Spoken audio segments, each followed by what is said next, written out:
Welcome friends, मैं शरद एक बार फिर आप सभी का स्वागत करता हूं आपके अपने YouTube channel all in one by Sharad Babu पर। तो दोस्तों, आज हम पढ़ने वाले हैं खेल और उनमें खिलाड़ियों की संख्या कितनी होती। बहुत ही ज्यादा इंपॉर्टेंट टॉपिक।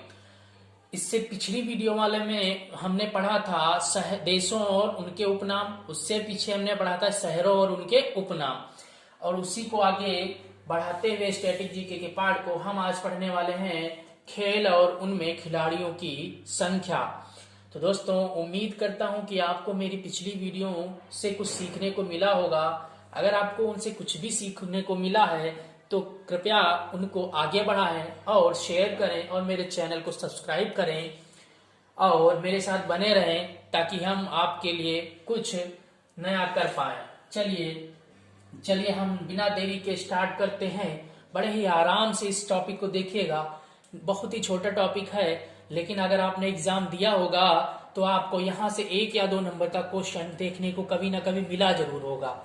तो चलिए स्टार्ट करते हैं। वैसे तो कुछ खेल हैं जिनके बारे में आप सभी को पता ही होगा कि खिलाड़ियों की संख्या कितनी होती है, लेकिन जो खेल हम खेलते नहीं है शायद उसमें हमको पता नहीं हो कि खिलाड़ियों की एक्चुअल में संख्या होती कितनी है। इसलिए मैं ये टॉपिक लेके आया हूँ। तो आप इसको अगर 5 से 6 मिनट का वीडियो होगा, अगर आप इसको ध्यान से देख लेंगे तो देखते ही समय ये आपको याद हो जाएंगे, इनको पढ़ना नहीं पड़ेगा। तो चलिए स्टार्ट करते हैं बिना देरी के। पहले नंबर पे जो लिखा हुआ है बैडमिंटन। तो याद रखिएगा, जो बैडमिंटन होता है इसमें जो खिलाड़ियों की संख्या होती है वो 1 से 2 होती है। 1 भी हो सकती है या 2 भी हो सकती है, समझे? तो सर क्या बैडमिंटन में ही 1 या 2 खिलाड़ी होते हैं? जी नहीं। देखिए याद हम कैसे करते हैं। इस बैडमिंटन के अलावा अगर हम बात करते हैं तो कैरम एक ऐसा खेल है जहां पर भी 1 या 2 खिलाड़ियों की आवश्यकता होती है। या तो 1 भी खेल सकता है या तो 2 भी खेल सकते हैं। और ये भी याद रखना, ये जो यहाँ पर डाटा लिखा है या लिख रहे हैं हम, जो पूछा जाएगा वो एक साइड से बात करता है, दोनों साइड की बात नहीं करता। ये बैडमिंटन में एक साइड से या तो 1 प्लेयर भी खेल सकता है या 2 प्लेयर भी खेल सकते हैं। अच्छा, क्या सर कैरम के अलावा भी कोई खेल सकता है? किसी में 1 या 2 होते हैं? जी हाँ, बिल्कुल। तो जो टेनिस लिखा हुआ है इसमें भी 1 या 2 खिलाड़ी ही खेल सकते हैं। ठीक, तो हमारे 1 या 2 खिलाड़ी खेल जो ऐसे कौन है जिसमें खिलाड़ी होते हैं? तो एक बैडमिंटन हो गया, दूसरा टेनिस हो गया और तीसरा कैरम हो गया। चलिए आगे बढ़ते हैं, बात करते हैं बेसबॉल। तो बेसबॉल सबसे पहले जान लेते हैं राष्ट्रीय खेल। अगर पता हो तो याद होगा बेसबॉल का राष्ट्रीय खेल क्या है? बेसबॉल का राष्ट्रीय खेल हमारा कहाँ का राष्ट्रीय खेल है? तो अमेरिका का है। इसमें खिलाड़ियों की संख्या 9 होती है। फिर वही बात, क्या यहाँ पर जितने खेल लिखे हैं क्या इसमें किसी और में भी 9 खिलाड़ी होते? जी हाँ। अगर आपने खो खो खेला होगा तो याद होगा खो खो में भी खिलाड़ियों की संख्या 9 ही होती है। तो हमारे बेसबॉल और खो खो इन दोनों में खिलाड़ियों की संख्या 9 होती है। फिर बात कर लेते हैं आगे। तो आगे है बास्केटबॉल। क्या बास्केटबॉल में कितने खिलाड़ी होते हैं?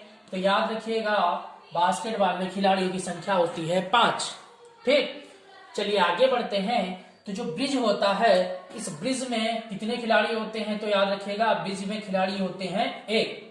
तो क्या सर 1 ब्रिज में होता है, क्या किसी और में भी हो सकता है? जी हाँ। अगर शतरंज का जो खिलाड़ी होता है, जो चेस जिसको शतरंज बोलते हैं, इसमें भी खिलाड़ियों की संख्या कितनी होती है? 1 होती है। लेकिन 1 मिनट, जी हाँ, यहाँ पर थोड़ा मिस्टेक हुई है। ब्रिज में जो खिलाड़ियों की संख्या 1 नहीं 2 होती है, क्योंकि 2 तरफ से 4 खेलते हैं ब्रिज को। तो ब्रिज में जो एक तरफ से खिलाड़ियों की संख्या होती है वो 2 होती है, लेकिन चेस में 1 होती है। ये है।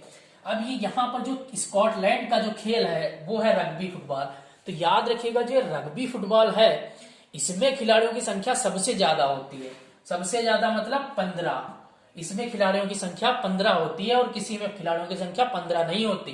तो याद रखिएगा, जो ये रग्बी फुटबॉल है इसमें खिलाड़ियों की संख्या कितनी होती है? 15 होती है। फिर बात कर लेते हैं कबड्डी। तो कबड्डी से याद रखना, कबड्डी में सभी को पता होगा 7 खिलाड़ी खेलते हैं। तो सर क्या 7 खिलाड़ी केवल कबड्डी में होते हैं? जी नहीं। एक और खेल होता है पोलो, लेकिन पोलो 2 टाइप का होता है, 2 प्रकार का होता है। जो वाटर पोलो होता है उसमें खिलाड़ियों की संख्या 7 होती है, लेकिन जो पोलो होता है इसमें खिलाड़ियों की संख्या 4 होती है।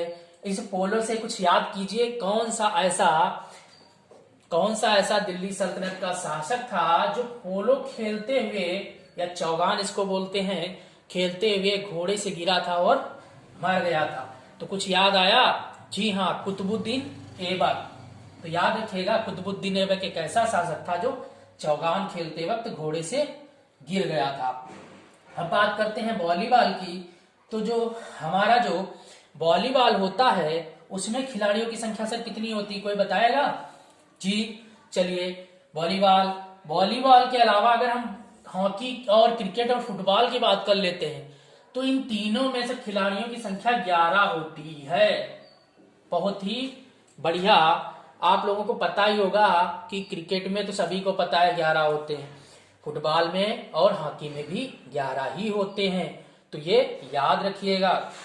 फिर उसके बाद में हमने यहाँ पर स्नूकर पढ़ ही लिया, तो ये और ये एक हो गए। पूछ रहा है हमसे आइस हॉकी में कितने खिलाड़ी होते हैं, तो याद रखिएगा जो वॉलीबॉल है और जो आइस हॉकी है इन दोनों में जो खिलाड़ियों की संख्या बराबर होती है वो होती है 6। याद रखिएगा, जो आइस हॉकी है और जो हमारा वॉलीबॉल है इनमें खिलाड़ियों की संख्या बराबर होती है 6, और जो नेट बॉल होता है उस नेट बॉल में हमारे जो खिलाड़ी होते हैं वो होते हैं 7। तो हमको 7 वाला डाटा कहां से मिला? नेट बॉल से मिला, कबड्डी से मिला, वाटर पोलो से मिला। आइस हॉकी में 6 होते हैं, 6 वाला डाटा आइस हॉकी से मिला और वॉलीबॉल से मिला। 9 वाला डाटा हमको खो खो और बेसबॉल से मिला। 11 वाला डाटा हमको 3 खेलों से मिला, बैडमिंटन से 1 या 2, और हमारे कैरम से 1 या 2, और हमारे टेनिस से 1 या 2। तो आप लोग इसको देखिएगा, रिपीट करके वीडियो देखिएगा, तो आपको ये देखते टाइम ही तैयार हो जाएगा।